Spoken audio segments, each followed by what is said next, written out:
ಬಿಜೆಪಿಯವರು ಇವತ್ತು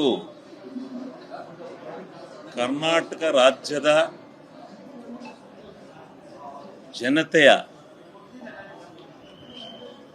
ಎಲ್ಲ ಸಮಸ್ಯೆಗಳನ್ನು ಮರೆತು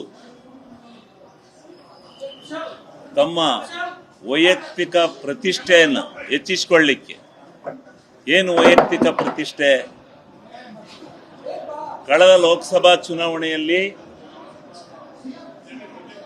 ಏನು ಯುವಕರ ತಂಡ ಈ ದೇಶದಲ್ಲಿ ಯುವಕರ ಒಂದು ಕ್ರಾಂತಿ ಉಲ್ಬಣಗೊಂಡು ಅದರ ಹಿನ್ನೆಲೆಯಲ್ಲಿ ಏನು ಅಲ್ಲಿ ಒಂದು ಸಮಸ್ಯೆ ಉಂಟಾಗಿ ಆ ಸಮಸ್ಯೆಗಳಿಗೆ ಪರಿಹಾರ ಹುಡುಕತಕ್ಕಂಥ ನಿಟ್ಟಿನಲ್ಲಿ ಪಾರ್ಲಿಮೆಂಟಲ್ಲೇನು ಸದನ ನಡೀಲಿಕ್ಕೆ ಬಿಡಲಿಲ್ಲ, ನಡೀಲಿಕ್ಕೆ ಆಗಲಿಲ್ಲ. ಅದರ ಫಲವಾಗಿ ನಾವು ಕರ್ನಾಟಕದಲ್ಲಿ ಇದನ್ನು ಮಾಡಿ ತೋರಿಸ್ತೇವೆ ಅಂತಕ್ಕಂಥ ಉದ್ದೇಶದಿಂದ ಇವತ್ತು ಸಂಪೂರ್ಣವಾಗಿ ಈ ಸದನ ನಡೀಲಿಕ್ಕೆ ಅಡ್ಡಿಯನ್ನು ಉಂಟು ಮಾಡಿದ್ದಾರೆ. ನಾನು ಒಂದು ಪ್ರಶ್ನೆನ ಅವರಿಗೆ ಪ್ರಶ್ನೆ ಮಾಡಲಿಕ್ಕೆ ಬಯಸ್ತೇನೆ. ಕರ್ನಾಟಕ ರಾಜ್ಯದಲ್ಲಿ ಅಪರಾಧವನ್ನ ಒತ್ತಿರ್ತಕ್ಕಂಥವ್ರು, ಅಪರಾಧಿಗಳಲ್ಲ, ಅಪರಾಧವನ್ನ ಒತ್ತಿರ್ತಕ್ಕಂಥವ್ರು ಕರ್ನಾಟಕ ರಾಜ್ಯದಲ್ಲಿ ಮಾತ್ರ ಅಲ್ಲ, ಇಡೀ ಭಾರತ ದೇಶದಲ್ಲಿ ಎಷ್ಟು ಜನ ಸಚಿವ ಸಂಪುಟದಲ್ಲಿದ್ದಾರೆ, ಕೆಲವರು ಮುಖ್ಯಮಂತ್ರಿಗಳಾಗಿದ್ದಾರೆ, ಏನೆಲ್ಲ ಆಗಿದ್ದಾರೆ. ಅವರೆಲ್ಲ ರಾಜೀನಾಮೆ ಕೊಟ್ರೆ ಬಹುಶಃ 100ರಿಂದ 150 ಜನ ಆಗ್ಬೋದು.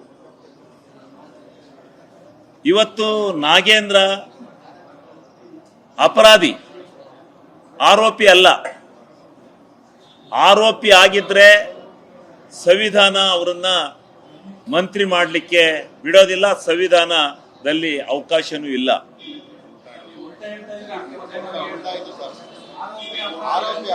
ಆರೋಪಿ ಆಗಿದ್ರೆ ಅವರು ಸಂವಿಧಾನದಲ್ಲಿ ಮಂತ್ರಿ ಆಗ್ಲಿಕ್ಕೆ ಸಾಧ್ಯ ಇಲ್ಲ. ಅಪರಾಧಿ ಆಗಿದ್ರೆ ಆರೋಪಿ ಆಗಿದ್ರೆ ಮಾತ್ರ ಸಂವಿಧಾನದಲ್ಲೇ ಅವರು ಮಂತ್ರಿ ಆಗ್ಲಿಕ್ಕೆ ಆಗೋದಿಲ್ಲ. ಅಪರಾಧಿ ಆಗಿರೋದ್ರಿಂದ ಅವ್ರು ಇನ್ನೂ ಅಪರಾಧಿ, ಆರೋಪಿ ಅವರು, ಅದೇ ಆರೋಪಿ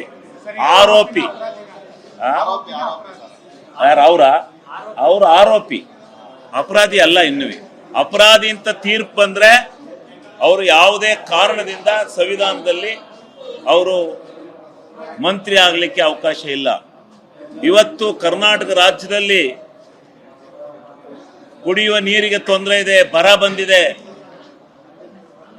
ಇಡೀ ಜಿಲ್ಲೆಗಳನ್ನ ಎಲ್ಲ ಮಂತ್ರಿಗಳು ಹೋಗಿ ಹೊಲದಲ್ಲಿ ತಿರುಗಿ ರೈತರ ಸಮಸ್ಯೆಯನ್ನ ಚರ್ಚೆ ಮಾಡಲಿಕ್ಕೆ ಮಾಹಿತಿಗಳನ್ನು ತಗೊಂಡು ನಾವು ಡಾಕ್ಯುಮೆಂಟ್ ಸಮೇತ ಬಂದ್ರೆ ಇವರು ಇದನ್ನ ಚರ್ಚೆ ಮಾಡೋದನ್ನ ಬಿಟ್ಟು, ರೈತರ ಸಮಸ್ಯೆಗಳನ್ನು ಬಿಟ್ಟು, ನಾಗೇಂದ್ರ ಅವರು ಆರೋಪಿ, ಅಪರಾಧಿ ಆದ್ರೆ ಅವರು ಒಂದು ದಿವಸ ಅದರ ಪ್ರತಿಫಲವನ್ನು ಅನುಭವಿಸ್ತಾರೆ. ಇವತ್ತು ಅವ್ರು ಇನ್ನೂ ಆಗಿಲ್ಲ, ಆದ್ರಿಂದ ಅವರನ್ನ ಮಂತ್ರಿ ಮಾಡ್ಲಿಕ್ಕೆ ತಗೊಂಡಿರ್ಬೋದು. ಇಂಥದ್ದು ಈ ದೇಶದಲ್ಲಿ ನಡೀತಾ ಇದೆ. ಇದನ್ನೇ ಉದಾಹರಣೆ ಇಟ್ಕೊಂಡು ಇವರು ಈ ರೀತಿ ಕೋಟ್ಯಾಂತರ ರೂಪಾಯಿ ಹಣವನ್ನ ಇವತ್ತು ಕರ್ನಾಟಕ ರಾಜ್ಯದ ಬೊಕ್ಕಸಕ್ಕೆ ನಷ್ಟ ಉಂಟು ಮಾಡಿ ಈ ಸದನವನ್ನ ನಡೆಸಲಿಕ್ಕೆ ನಿಜವಾಗಲೂ ಇವರು ಮಾಡಿರ್ತಕ್ಕಂಥ ಒಂದು ಘನಕೋರ ಕಾರ್ಯಕ್ಕೆ ಏನು ಹೇಳಬೇಕು ಅಂತಕ್ಕಂಥದ್ದು ಗೊತ್ತಾಗ್ತಾ ಇಲ್ಲ.